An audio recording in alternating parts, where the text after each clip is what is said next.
தமிழ்நாடு முஸ்லிம் முன்னேற்ற கழகத்தின் சிறப்பு தலைமை செயற்குழு கூட்டம் இன்று தென்காசி மாவட்டம் இளஞ்சியில் நடைபெற்று கொண்டிருக்கிறது. இந்த தலைமை செயற்குழு கூட்டத்தில் 24 தீர்மானங்கள் நிறைவேற்றப்பட்டிருக்கின்றன.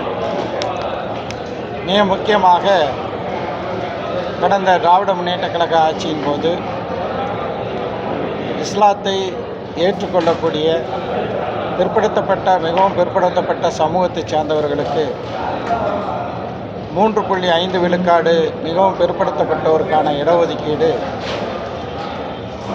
வழங்கப்படலாம் என்ற அரசாணை எங்களுடைய கோரிக்கைகளை ஏற்று அன்று சட்டமன்றத்தில் அன்றைய முதலமைச்சர் மு.க. ஸ்டாலின் அவர்கள் அறிவித்தார்கள். தற்போது சென்னை உயர்நீதிமன்றத்தினுடைய மதுரை அமர்வு அந்த அரசாணையை ரத்து செய்திருக்கிறது. அதில் பெரிய அளவில் இப்போது கல்லூரி நுழைவுகள்லாம் அட்மிஷன்ஸ் நடைபெற்று கொண்டிருக்கிறது. அதேபோல் தமிழ்நாடு அரசு பணியாளர் தேர்வாணையத்தின் சார்பாக பல்வேறு பணிகளுக்கான ஆள் எடுப்பு அறிவிக்கைகள் எல்லாம் வெளியிடப்பட்டிருக்கின்றன. இதனால் பலரும் பாதிக்கப்படுகிறார்கள். எனவே உடனடியாக அந்த அரசாணையை ரத்து செய்த சென்னை உயர்நீதிமன்ற மதுரை கிளையினுடைய அந்த உத்தரவை திரும்பப் பெறக்கூடிய வகையில் உடனடியாக ஒரு ஆர்டினன்ஸ் அவசர சட்டம் தமிழ்நாடு அரசு பிறப்பிக்க வேண்டும். வருகின்ற பட்ஜெட் கூட்டத்தொடரில் அது குறித்த சட்டம் இயற்றப்பட வேண்டும் என்று ஒரு தீர்மானம் இந்த செயற்குழுவில் நிறைவேற்றியிருக்கிறோம். அதேபோல் வக்ஃபு திருத்த சட்டம் என்ற ஒரு சட்டம் ஒன்றிய பாஜக அரசாங்கத்தால் நிறைவேற்றப்பட்டது. அதை தமிழ்நாட்டில் அமல்படுத்த மாட்டோம் என்று சென்ற ஆட்சியில் திமுக ஆட்சியில் சட்டமன்றத்தில் ஏகமனதாக தீர்மானம் நிறைவேற்றப்பட்டது. அதே அடிப்படையில் இந்த ஆட்சியும் வக்ஃபு திருத்த சட்டத்தின் அடிப்படையில் தமிழ்நாடு வக்ஃபு வாரியத்தில் முஸ்லீம் அல்லாத உறுப்பினர்களை சேர்க்கக்கூடிய நடவடிக்கையில் ஈடுபடக்கூடாது என்று இந்த செயற்குழுவில் தீர்மானம் நிறைவேற்றியிருக்கிறோம். நீண்ட காலமாக வாழ்நாள் சிறையை 4 நூற்றாண்டுகளுக்கு மேல் அனுபவித்தவர்கள் எங்களுடைய கோரிக்கையை ஏற்று அவர்களில் பலர் சென்ற ஆட்சியில் விடுதலை செய்யப்பட்டார்கள். மற்றவர்களுக்கு ஃபர்லாக் என்ற நீண்டகால விடுப்பு வழங்கப்பட்டது. தற்போது புதிதாக பொறுப்பேற்றிருக்கின்ற தமிழக வெற்றிக் கழக அரசு அந்த நீண்ட நாள் சிறைவாசிகளை 25 ஆண்டுகளுக்கு மேலாக சிறையில் செலவழித்து பல்வேறு உடல் உபாதைகளால் பாதிக்கப்பட்ட அவர்களை அனைவரையும் விடுதலை செய்வதற்கான நடவடிக்கை எடுக்க வேண்டும் என்று கேட்டுக்கொள்கிறோம். தொடர்ந்து கர்நாடகம் தமிழ்நாட்டினுடைய குடிநீர் அத்தியாவசியமான பாசனத்திற்கும் குடிநீருக்கும் பயன்படக்கூடிய காவேரி நீரை தமிழ்நாட்டுக்கு வருவதை தடுக்கக்கூடிய வகையில் காவேரி ஒழுங்குமுறை ஆணையம் உத்தரவிட்டிருக்கின்ற அந்த தீர்ப்புக்கு எதிராக மேகதாதுவில் அணை கட்டக்கூடிய அந்த நிலையை தொடர்கிறது. இது குறித்து இன்னும் வலுவான நடவடிக்கைகளை தமிழ்நாடு அரசு மேற்கொள்ள வேண்டும் என்று கேட்டுக்கொள்கிறோம். ஒன்றிய பாஜக அரசு ஃபாரின் கான்ட்ரிபியூஷன் ரெகுலேஷன் ஆக்ட், அதாவது அந்நிய செலவாணி ஒழுங்காற்று சட்டம், அதில் பல திருத்தங்களை கொண்டு வந்திருக்கிறது. பல ஏழை மக்களுக்கு, மாற்றுத்திறனாளி மக்களுக்கு, பல்வேறு வகையில் ஒடுக்கப்பட்ட மக்களுக்கெல்லாம் பல்வேறு வகையான சேவைகளை செய்யக்கூடிய அரசு சாராத அமைப்புகளுடைய நடவடிக்கைகளை முடக்கக்கூடிய வகையில் இந்த FCRA சட்டத்தில் ஒன்றிய அரசு இந்த திருத்தங்களை கொண்டு வருகிறது. இது ஒரு காழ்ப்புணர்ச்சியோடு கொண்டு வரப்படக்கூடிய ஒரு சட்ட திருத்தம். இந்த சட்ட திருத்தத்தை உடனடியாக திரும்ப பெற வேண்டும் என்று ஒரு தீர்மானம் இந்த செயற்குழுவில் நிறைவேற்றியிருக்கிறோம்.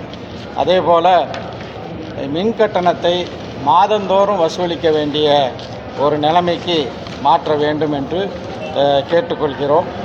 அதேபோல் வந்தே மாதரம் பாடல் கட்டாயமாக அனைத்து மாநில நிகழ்ச்சிகளிலும் நடத்தப்பட வேண்டும் என்ற ஒரு அறிவிப்பு நிச்சயமாக பன்முக தன்மை உடைய பல சமயத்தவர்களும் வாழக்கூடிய நம்முடைய அரசமைப்பு சட்டத்திற்கு விரோதமான ஒரு நடவடிக்கையாக இருக்கிறது. அதை தமிழ்நாடு அரசு தமிழக அளவில் கடைபிடிக்கக்கூடாது என்றும் இந்த செயற்குழுவில் தீர்மானம் நிறைவேற்றியிருக்கின்றோம். இறுதியாக அருகில் இருக்கக்கூடிய கன்னியாகுமரி மாவட்டத்தில் சபரிவர்மன் என்ற மாற்றுத்திறனாளி காவல் நிலையத்தில் சித்திரவதை செய்யப்பட்டு அவர் உயிரிழந்திருக்கிறார். இது ஒரு கஸ்டோடியல் டெத்தாக, அதாவது சிறை மரணமாக இந்த ஆட்சியில் நடைபெற்றிருக்கக்கூடிய ஒரு துயர சம்பவமாக இருக்கிறது. அவர் நல்ல நிலையில் லாக்அப்பில் இருக்கக்கூடிய காட்சிகள் எல்லாம் வீடியோக்களாக காணொளிகளாக வெளிவந்திருக்கிறது. என்ன குற்றம் செஞ்சாலும் அந்த குற்றத்துக்குரிய தண்டனையை விதிக்கக்கூடிய அதிகாரம் நீதிமன்றத்துக்கு தான் இருக்கின்றது.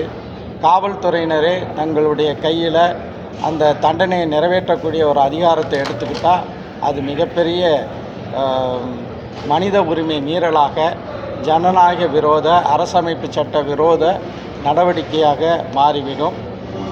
சென்ற அதிமுக ஆட்சியில் சாத்தாங்குளத்தில் இரட்டை தந்தையும் மகனும் இது போன்ற ஒரு கஸ்டோடியல் டார்ச்சரில், அதாவது காவல் பிடியில் இருந்தபோது சித்திரவதை செய்யப்பட்டு அவர்கள் உயிரிழந்தது அதிமுக ஆட்சி பறிபோனதற்கே காரணமாக இருக்கின்றது. அதே கஸ்டோடியல் டெத் இந்த ஆட்சியிலையும் தொடர்வது எந்த வகையிலையும் ஏற்புடையதல்ல. இது குறித்து துரித விசாரணை நடத்தி இதற்கு காரணமான காவல் அலுவலர்கள் மீது கடும் நடவடிக்கை எடுக்க வேண்டும் என்று கேட்டுக்கொள்கிறேன். இப்போ அந்த வரக்கூடிய தேர்தலில் வருது, உள்ளாட்சி தேர்தலில் இப்போ திமுக கூட்டணியிலே உங்களுடைய இந்த பயணம் தொடருமா, இல்லைன்னா உள்ளாட்சியில் தனித்துவமாக நம்ம தமுக நின்று களத்தில் போட்டி போடுறதுக்கு வாய்ப்புகள் இல்லை? நாங்கள் திராவிட முன்னேற்ற கழகத்தினுடைய கூட்டணியில் தொடர்ந்து உறுதியாக பயணித்து வருகிறோம். திமுக கூட்டணியில் தான் இருக்கிறோம்.